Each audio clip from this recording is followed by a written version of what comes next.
This week, we're gonna go over all the body work I did to the X5, make it look still like an X5, and then all the wrap to make it look as awesome as it does here.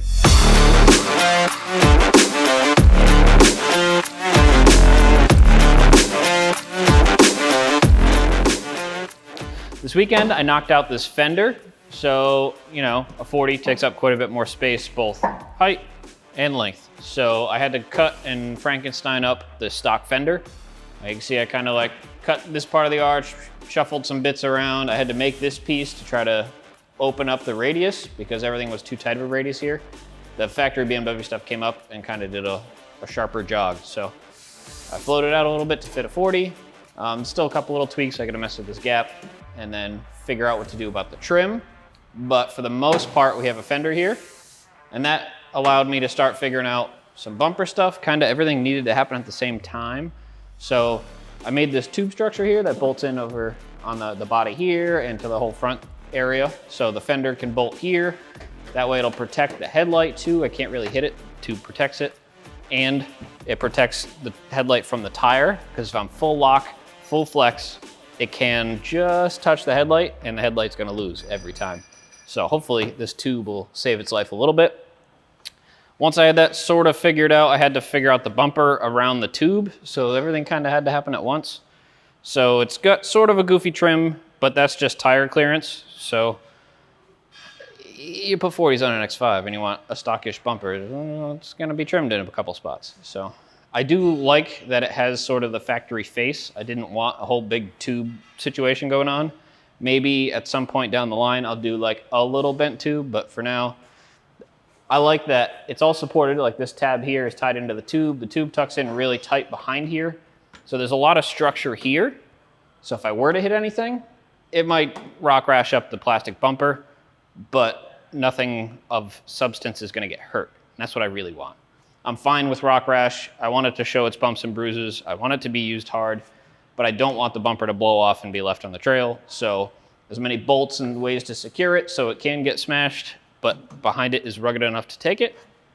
That's kind of my jam for this sort of build. But I've got this side sort of figured out. I just made it symmetrical tube-wise. And then today, I need this Fender done. I haven't started it yet, but this needs to be done today. So that's the mission for this afternoon. At the moment, I'm playing trim, so we can go over that.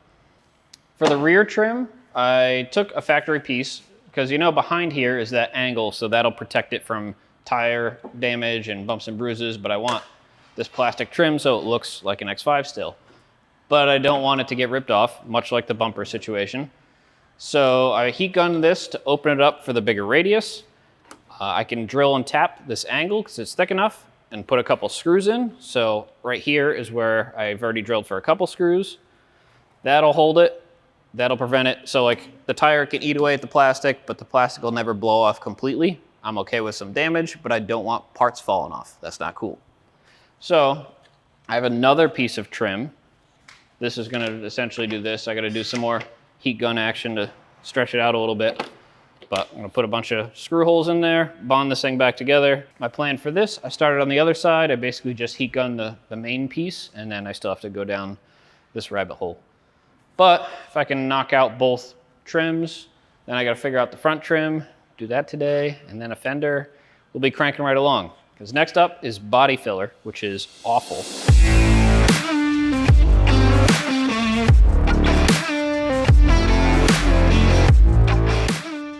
Diving into the last Fender. This is the driver's front. I started with the passenger side for no apparent reason, but I have an idea because I made this one fit and you know, it's pretty close. So I can apply some of that education to this. And it's very much an educated guess. And I'm doing some, this is kind of crude, not the way to do this if you're into like metal shaping or anything like that. Don't kill me. I'm just trying to get this done. I want it to look like an X5, but I don't want it to be like flawless where I'm afraid to use it or bounce it off trees or whatever, any of that type of thing. This is an off-road vehicle. I intend to use it as such, but I want it to look the part. So it's kind of a balance of what works and what doesn't. But I have these pieces that I cut from this Fender that are left over. I dug through my trash can a little bit. So I can rough in some of my cuts. So, you know, it's obviously the opposite side. but this is roughly what I'm working with. So I trace this guy out and that'll get me close for the initial trim. Same with this mystery piece over here, fits like this. So I've kind of outlined some of those things. I'm basically gonna make all the major cuts and then have the arch, because I reuse this arch piece. And this one I cut into 2 pieces and then essentially just welded it right back together. Didn't realize that was how it's gonna work out. So this time I'm trying not to cut it there, because it's right across these numbers. When this trim's off, you can see I cut through the numbers and put it back together. But once I get this piece off, I can do the whole mirror image contraption, get pretty close, rough it in, do that type of deal. And at the same time, this patch piece that I had to make for this side, this was actually a mistake from Saturday. I traced out the whole thing, and then I had the beater roller dies backwards and didn't realize it and just flanged it the wrong way. I'm like, well, at least I have the other side to do. So then I made a copy of it there. So this is basically the same piece. Some trimming required, but I can rough this in, saves me a little time. But that's basically the gist of it. After this is a bunch of sanding, which is gonna be miserable, but it needs to happen.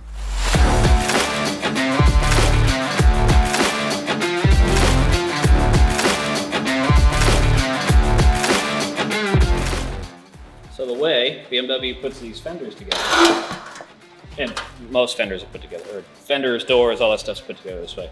This flange has skin about here rolled over it. So it's folded over and then crimped with some bonding schmoo in there. I know from doing the other side, I need to undo this bit, so I just zipped off the edge so it would uncrimp and then did that. So yeah. If you remember, when I did the rears, I talked about how you should sand it before you cut it. So that way when you're sanding it, you don't accidentally put too much pressure on that edge and make the edge really thin and hard to TIG weld. Well, I got carried away, and here I am. And we're gonna hopefully not see too many of those issues. I'm gonna be very gentle trying to get the paint back here and not make this too thin and miserable to TIG weld.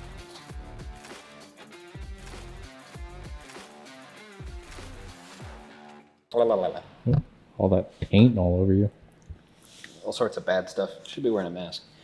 But I'm being super careful when I'm doing that, although it doesn't look like it because it's a flap disc. But you can see the different layers of what's going on here. So BMW, there's steel, then there's a galvanized layer that's slightly brighter, and then there's an E-coat, which is sort of greenish. It's kind of, you can see it right on the outside edge here. And then there's the white and then the clear. So when I'm zipping across, I'm looking for the galvanized layer, and then I'm trying to get down to that, and then you can just touch it because that's really thin and get to the steel layer. So hopefully this isn't miserable to work with because I didn't make it too thin. But just pay attention, be gentle.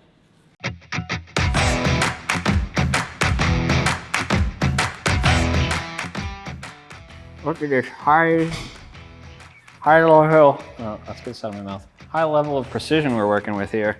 I know I'm doing it wrong, but is it wrong if it's done? Is that how that works? See, here's where, like, the shapes don't do this very well. You're supposed to make like paper templates if you're doing sheet metal work and stuff like this, and that's fine. I don't have time, nor do I really know how to do that. Someday I'd like to learn.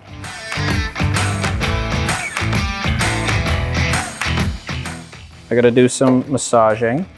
You can see this piece, because I crudely cut it, is doing that. And this piece is doing a little bit of that. So I gotta split the difference. But I'm gonna do that on the bench. I'm gonna take this piece off. Try to get this to fit up. I'll weld this piece on. And I gotta figure out the rest of it. This fender got wrapped up last night. Looks okay, just about as good as the other side. It was relatively easy with some of those measurements there. So I got it planished out, it's sort of close. It's lumpy. There's gonna be a lot of filler. Same with the rear. So we're gonna start tackling that today. I also got the trim all fitted up on this side as well. And then I essentially tacked it, but with panel bond. So I tacked all the pieces back together. Today I gotta grind out the back of them, reinforce them, and then I can start sanding the front smooth again. So I'm gonna try to set those up to start the bonding process now, because it's a pretty long cure time. And then on to body filler. So we're at the body filler phase here. I've got one coat down, it's better. I'm gonna have to do some more coats. I'm not great at this, and honestly, I don't really wanna be. This sucks. Like, it's a lot of sanding, a lot of manual labor, not my forte. We'll get there. Like I said, it's never gonna be perfect, but I end up chasing myself around a bunch because I don't do this that often. And I know there's people that are good at this, so I don't know how you do it. But I'm gonna keep cranking away. I'm gonna work on this a little bit. I still have a low spot in here, and a little one over here. You can kind of feel them if you play around. I gotta transition this over to here a little better. We got a bunch of foam sanding blocks. I'm just gonna continue on doing this and then keep working my way around. There's a sweet spot to sanding body filler. Like, you need it to cure up a little bit, but then when it completely cures, like this did, because I put it on and then went to lunch, now it's like rock hard and hard to sand. So I kind of missed my window on this one. I try not to do that for the other corners. Yeah, just a bunch of dusty sanding in my future.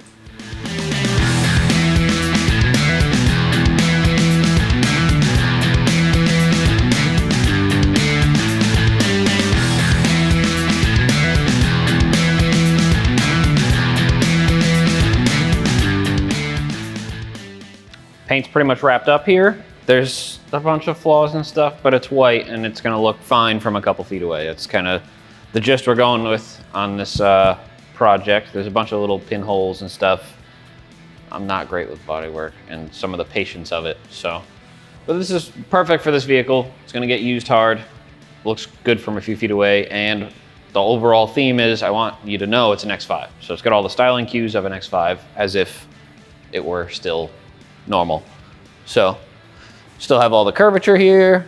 You know, see, this is like what looks like dirt. It's a couple little air pockety things because I didn't glaze it, but it's fine. This is getting wrapped over with delivery anyway. The fronts won't, so I tried a little harder to make these slightly nicer. They're kind of similar in reality, but yeah, gonna start putting stuff back together.